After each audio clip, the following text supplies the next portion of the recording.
Good morning, everyone. This is Jeffy Kennedy, author of fantasy romance and romantic fantasy.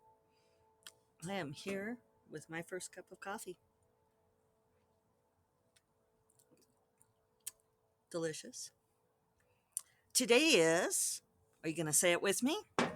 It's Friday! Woo! Everybody do a little happy dance for Friday. Whether it is the beginning of your weekend or not, it's always good to celebrate a Friday. It's our weekly festival. A celebration of the good times. I think it's funny. I have recently had occasion to use FAC um, for just various things. Oh, should we do FAC or does anyone? Are we in time for FAC? And I am surprised by how many people don't know what that is. Is that like an '80s thing that has fallen out of use? FAC, of course, because you people are my tribe, is Friday Afternoon Club. But yeah, it's weird. People don't know what it is.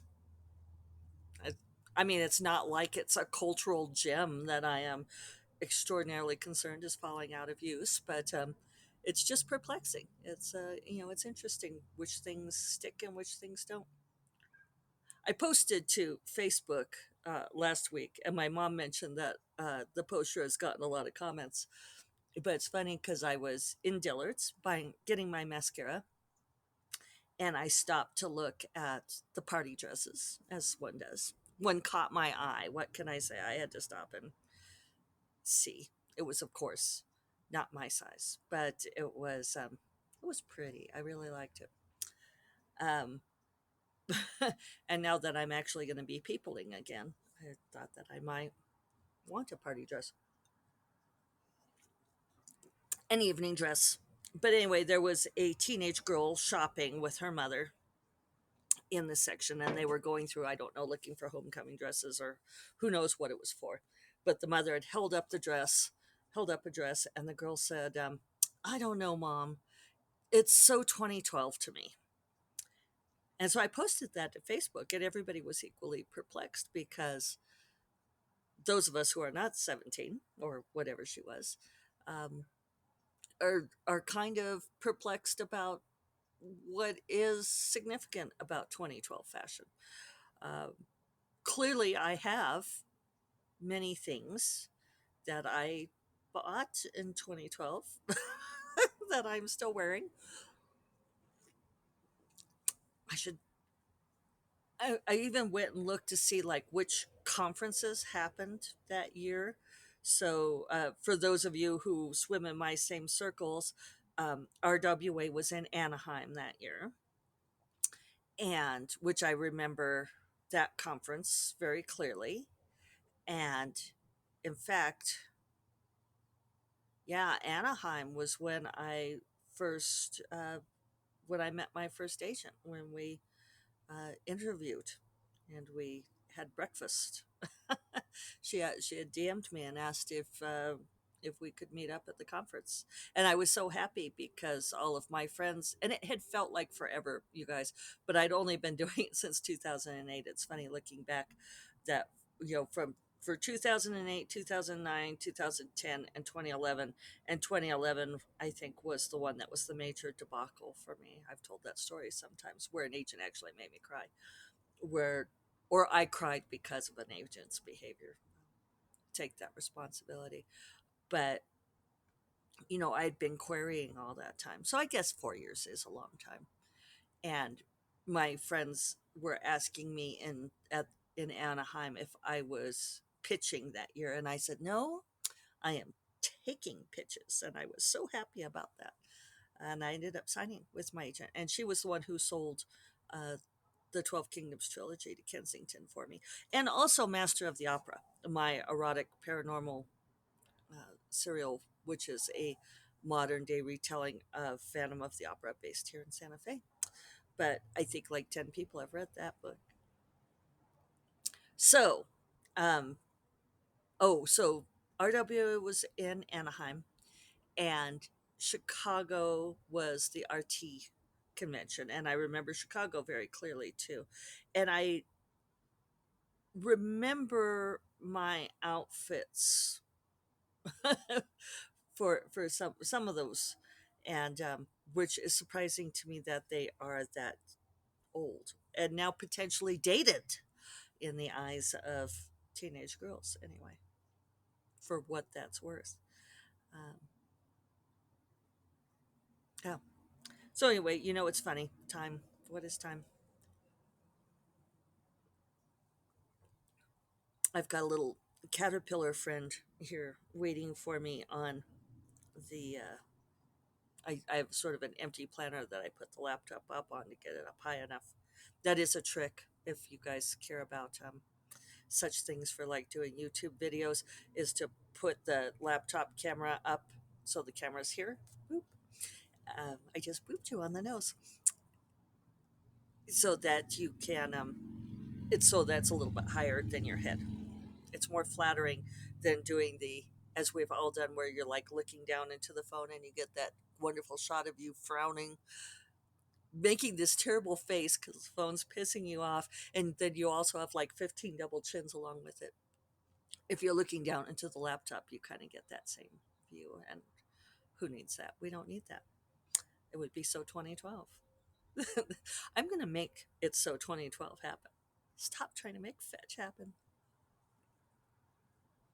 That's even older than 2012, right? So anyway, it's been a good year for caterpillars, all the rain. So good for the butterflies, moths and butterflies. I have been assiduously relocating caterpillars. This one, he's frozen because he's aware of my presence. So I'm just gonna leave him to his thing. So apparently, uh, Laura Darnell asked me on Twitter when I was going to talk about the Midwinter Holiday Anthology, because we did talk about it at the Romance Bookstore Day panel. And then I just guess I haven't said anything about it. I've been talking about secret projects and potential future secret projects, but not this actual thing that we are actually going to do. Actually. So anyway, I am going to do another midwinter holiday fantasy romance anthology again this year with Grace Draven, Amanda Boucher, and Dorinda Jones. Should be an interesting lineup. Dorinda has this fantasy story she's been wanting to write, so there we go. She's on fire to do this thing, and we're going to call it. Speaking of fire, we've settled on a title. It's going to be The Fire of the Frost. Pretty cool, huh? And it's going to be out before Thanksgiving. We're still um, we haven't set our absolute deadlines. We've got everybody's penciled in deadlines. We have not set up the pre-order yet. We're working on the cover right now. Once we get the cover, we will do a cover reveal, and then we will probably set up a pre-order link and make everybody commit. This is that committing to the deadline thing. So yeah, I don't know why I didn't think to mention it. My head's been in different places. It comes back to that decision energy thing. And I know several of you messaged me about that, being very interested in it, because it really does make a difference if you understand about decision energy. And for those of you who haven't heard me talk about it before, the thing is that making a decision takes energy. It just takes a certain amount of energy for every single decision you make. And some people understand that in a larger sense. And one sort of um, light bulb moment for that with creatives is that, especially in writing a book, that you are constantly making decisions. You're making one decision after another about what's going to happen and where to place this and how to phrase this and what word to use. And so that's part of the reason why it takes up that mental energy, because that decision making energy is there. And so it's very interesting for me, being president of SIFWA now, um, that a large part of my job seems to be making decisions about stuff. And it does take a certain amount of mental energy, I have discovered. So, nothing like the intense mental work of writing, however, and at least it's different than writing. So, and I don't mean that in a bad way. It's just that I find that, and Megan Sienna Joy Deutsch, and I actually don't know if I'm saying your name correctly, Megan. So tell me if I'm saying it wrong. But she had commented on a post of Kelly Armstrong's on Twitter, uh, saying, citing my podcast of the other day about how, like, the studies have shown that we can do about 3 or 4 hours of mental work, intense mental work per day. And I think that's really that intense decision making, strategizing, creating, what have you, whatever it is that you're using your most intense mental energy for. Because Kelly Armstrong was noting the same thing, that she can only write for a few hours a day. And that's true of most of us. Nora Roberts says she writes for 8 hours a day. Um, I would really love to ask her personally if she is actually intensely drafting that whole time. She tends to be a little defensive about it, at least in the interviews I've seen, because I don't know, people are maybe questioning whether I don't question whether she works 8 hours a day because, as Megan said, most of us work. I mean, because we're freelancers, we work for ourselves and our bosses are bitches. We work 8 to 10 hours a day, but we only are writing intensely, drafting or revising 3 to 4 hours of the day. I would be very interested to know if Lenora is actually intensely drafting 8 hours a day. She says she's at her desk 8 hours a day, just like any other job. And it's like, well, yeah, as are we all. Um, but a lot of that is doing other kinds of work. And as Megan pointed out, we're doing things like royalty statements. We are working on marketing ideas. We are doing the myriad businessy things that come from, especially if you're a self-published author, wearing those multiple hats of being your own publisher and being your own marketer and being your own CPA and all of these things. So when I say with Sifwa that at least it's different work, I feel like it doesn't take away from the writing energy, but it may take something away from the uh, remembering to talk about midwinter holiday anthology energy. So, um, yeah. The other thing I was going to talk about, I don't always talk about dreams, but when I do, uh, no, I had a dream last night that was kind of interesting because it was another house dream, and I learned a long time ago, and I think this is true. I think some dream symbology stuff can be wonky. It doesn't, it's not applicable. What's most important about dream imagery is how you feel about the stuff that's going on in the dream. What does it mean to you? Someone else's symbol may not be your subconscious symbol, is the point. But I learned some time ago that traditionally, uh, a house, dreaming of a house, is dreaming of yourself, and that the different rooms and shapes and sizes of the house are different aspects of our personality and psyche.